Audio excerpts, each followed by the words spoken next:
গরম বাদে বিলাই বেচা। নিউ ইয়র্কে একটা বক্তব্য রাখতে গিয়ে আমি বলেছিলাম, জামাতে ইসলামী যদি দেশ পরিচালনার সুযোগ পায়, কর্মজীবী মহিলাদের কর্মঘণ্টা 3 ঘন্টা কমিয়ে 5 ঘন্টা করা হবে।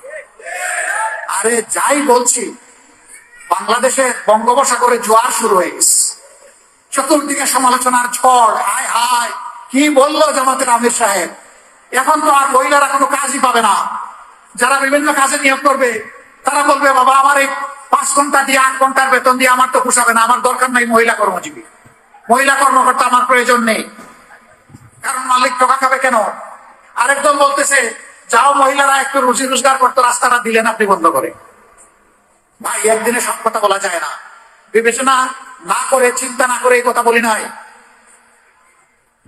আপনি কি আরেকটা মিটিং এ একজন প্রশ্ন করছে ভার্জিনিয়ায়, যে আপনি বলেছেন মহিলাদের কর্মঘণ্টা কমিয়ে দেবেন, এটা কি বৈষম্য না? আমরা করবো 8 ঘন্টা, তারা করবে 5 ঘন্টা।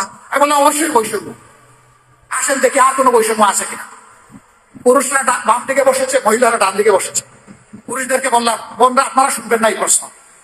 পুরুষদেরকে বললাম যে আগামী 1 বছরের ভিতরে পেটে বাচ্চা নেবেন এবং 2-1 পুরুষ থাকলে হাত তুলে। কেউ তো আর হাত তুলে না, সবাই হাসে, আমি সেদিকে মাথা দেয়, বুঝছে যে আমি কেন প্রশ্ন করছি। আমি এটা পারবেন না, না না এটা পারবো কিভাবে।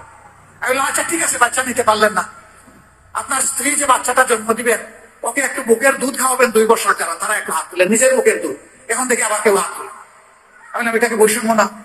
একজন পেটে গর্ভ ধারণ করলো, এরপরে বুকের দুধ দিয়ে বাচ্চাকে বড় করলো, আপনি কিছুই করলেন না, এটাকে বৈষম্য না?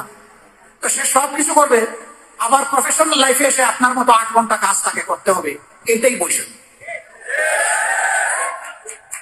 এখন বলবেন যে শিল্প মালিক বাঁচবে কেমনে, সরকারের কাজ হবে কেমনে? অবশ্যই হবে।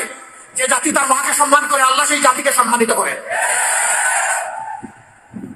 চুরি করে সমাজ থেকে পকেট কেটে লুটপাট করে সেই টাকা দিয়ে যায়, সেই টাকা যদি ফেরত আসে, সেই টাকা যদি সদ্ব্যবহার করা যায়, মায়েকে রানীর মর্যাদায় প্রতিষ্ঠিত করা হবে ইনশাআল্লাহ। কার গায়ে জ্বললো আর কার গায়ে জ্বললো না এটা দেখার সময় আমাদের নেই। মারা 5 ঘন্টা কাজ করে 8 ঘন্টার বেতন পাবেন ইনশাআল্লাহ। তবে সেই 3 ঘন্টার বেতন শিল্প মালিকদেরকে দিতে হবে না, এটা দিতে বাধ্য থাকবে সরকার। একটা সমাজের ভিত্তি হচ্ছে এই পরিবার। পরিবার যে সমাজে সুন্দর, সেই সমাজ সুন্দর হয়। পরিবার যেখানে এলোমেলো, সেই সমাজ ধ্বংস হয়ে যায়। আমরা আজকে ধ্বংসের মধ্যে পড়ে গেছি, এই সমাজকে ধ্বংসের হাত থেকে উদ্ধার করতে হবে ইনশাআল্লাহ। আমরা একটা কল্যাণ রাষ্ট্র করতে চাই, সরকার সবার কাছ থেকে ট্যাক্স নেয়। সরকারের দায়িত্ব হলো সমাজের চাকা চালু রাখা। সরকারের দায়িত্ব হচ্ছে ওই সমস্ত মাদের বাকি 3 ঘন্টার বেতন পরিশোধ করা। কল্যাণ রাষ্ট্র যেদিন কায়েম হবে ইনশাআল্লাহ পর্যায়ক্রমে দেশ সেই জায়গায় গিয়ে উপনীত হবে। প্রথম দিনই হবে না, নিশ্চয়ই একথা জনগণ বুঝে। জনগণের ধৈর্য এবং সহযোগিতা আমাদের লাগবে। জনগণের যদি আন্তরিক সহযোগিতা এবং ধৈর্য পায় ইনশাআল্লাহ তা হবে। 3 ঘন্টা যে খালি হয়ে গেল, সেই কাজের গ্যাপ কিভাবে পূরণ হবে? দুনিয়ার বহু দেশে পার্ট টাইম সরকারি জব আছে। অনেক মহিলা 8 ঘন্টা সময় দিতে পারবে না, বাসার বাইরে তার বাচ্চা আছে, সংসার আছে, এই জন্য জব ছেড়ে দেয়। তারা যখন দেখবে 3 ঘন্টারও আমার একটা সুযোগ আছে, বলবে ঠিক আছে সেই 3 ঘন্টা আমি আমার প্রয়োজন পূরণ করে আসি। এখানে জব আরো বেড়ে যাবে, একজনের সাথে আরো 18 জন যোগ হয়ে যাবে। সুতরাং আগে যদি 100 জন যোগ পেয়ে থাকে, এখন 150 জন পাবে ইনশাআল্লাহ।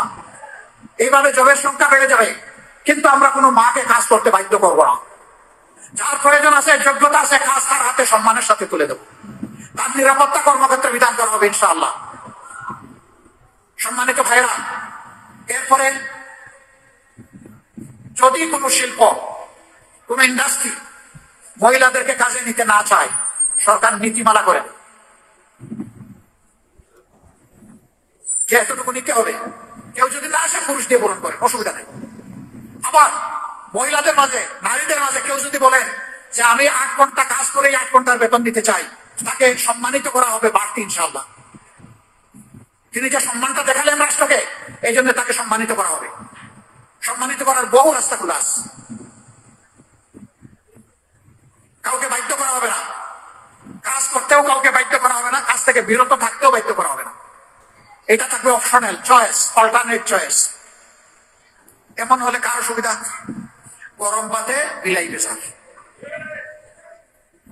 কারণ ওই ভাতে মুখ দিলে বিড়ালের মুখ পুড়বে।